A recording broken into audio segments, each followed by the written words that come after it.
Now, throughout this class, we have learned that a lot of people can go through a hero's journey. Today, I will be focusing on Christian Parker from A Nightmare on Elm Street 3, Dream Warriors. Now, I know some of you probably aren't really familiar with the Nightmare series, and that's okay. It'll still make sense by the end of this video of what her journey went through. So, without further ado, let's begin.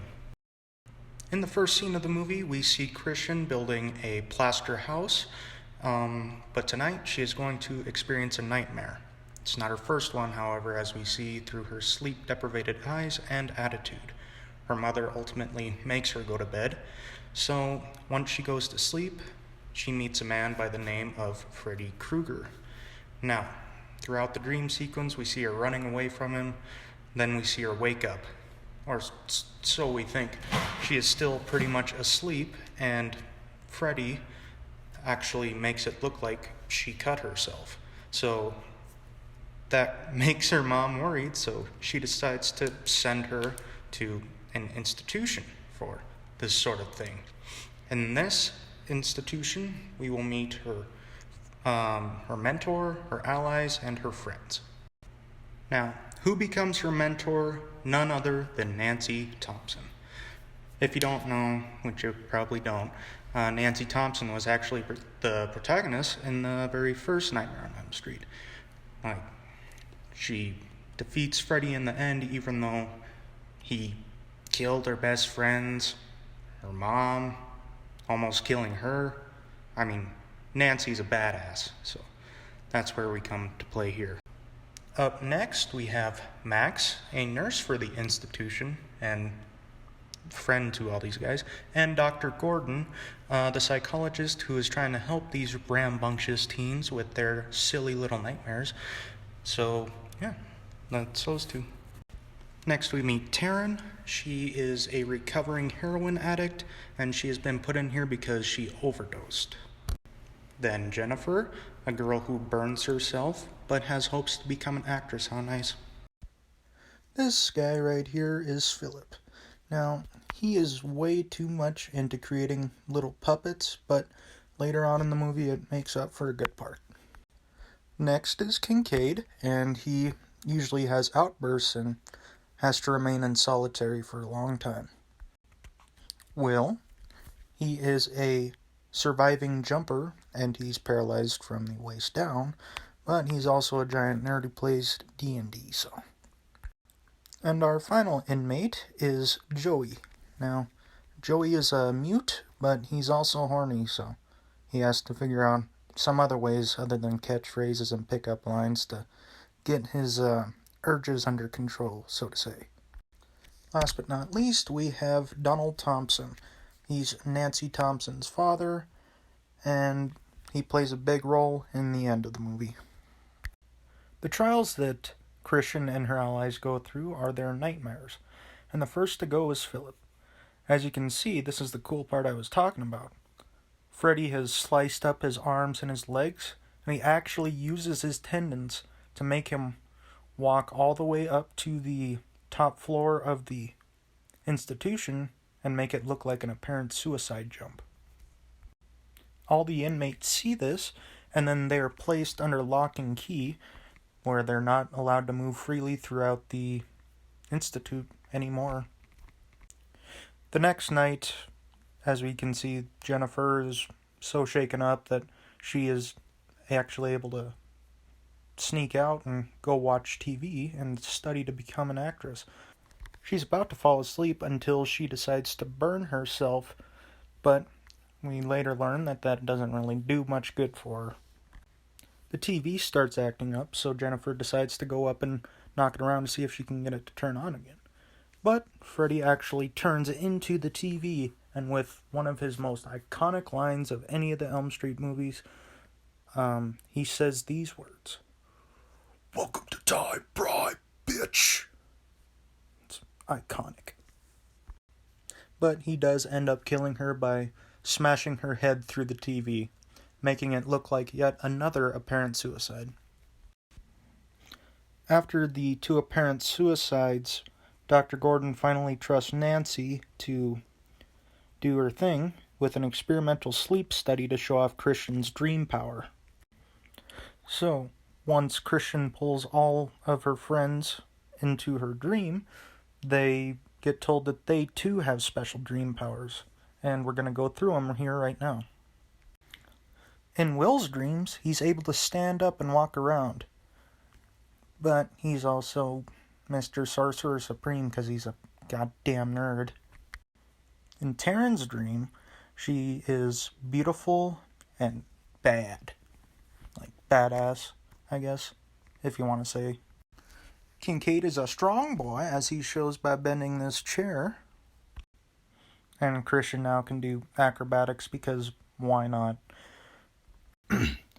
During the dream, Joey is actually seduced out of the room by the hot nurse that he's been looking into. But, as you can guess, that this nurse is not a nurse. It's actually Freddy. Surprise, surprise. Freddy doesn't actually kill him, he just ties him up for some reason and keeps him in the dream world, which apparently puts him into a coma, I guess? Okay. After 2 suicides and a kid being put into a coma, Nancy and Doctor are not surprisingly fired, which leads them to Nancy's good old dad, Donald Thompson. They actually learn that they need to put Freddy's remains to rest, so Donald Thompson is the only person who actually knows where they are.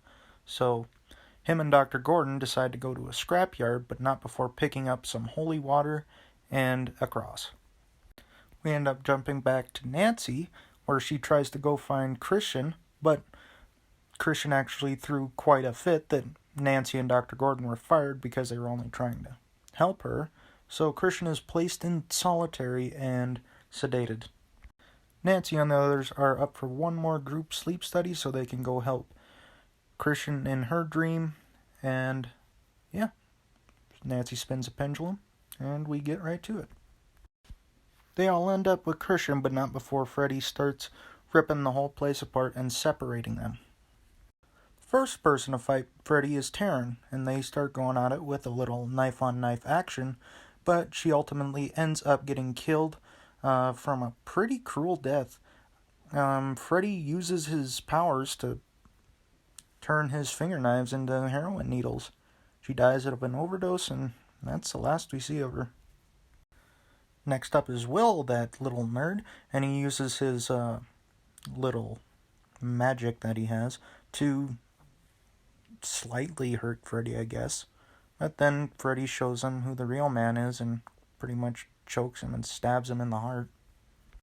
Christian, Nancy, and Kincaid manage to get back to one another, but Kincaid decides to be a dumbass and call Freddy a pussy over and over. So Freddy responds by letting them right into where Joey's at.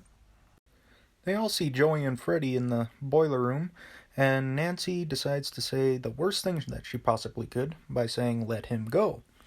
And Freddy responds with none other than, "Your wish is my command." Christian decides to distract Freddy with some little gymnastic stunts while Kincaid and Nancy run over to help save Joey. We jump to Gordon and Donald where they find Freddy's remains, and then they start digging a proper burial for him. So this is where Freddy then realizes that something is going on, and he somehow jumps into his old remains and starts fighting Gordon and Donald. Yes, I know. Freddy ends up killing Donald and ultimately knocks out Gordon. So, yeah. Then we jump back. Freddy thinks he's won. And he jumps back to Nancy, Christian, Joey, and Kincaid. They're in a hallway of mirrors, and Freddy starts appearing in those mirrors and grabbing them. Joey then decides to show everyone his dream power, and he starts screaming, and all the glass breaks and everyone becomes free. And yeah, nice. Now this part gets a little weird. Donald Thompson comes to Nancy in angel form, saying sorry for all those years he was a bad father, sorry that he wasn't really believing her. So Nancy goes in for a hug. When I say you're probably not going to be surprised that it's Freddy, Yeah, you're probably not surprised. So Freddy then kind of grabs her and stabs her in the stomach, and that's what we think is the end. But guess what? This is Nancy Thompson. Once Freddy gets his attention back on Christian, Nancy Thompson comes up from behind him and just stabs him with his own finger knives.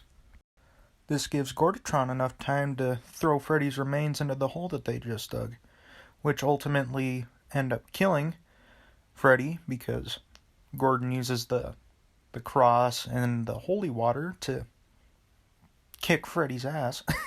And, yeah, Freddy explodes with a shining light and a cross on his forehead.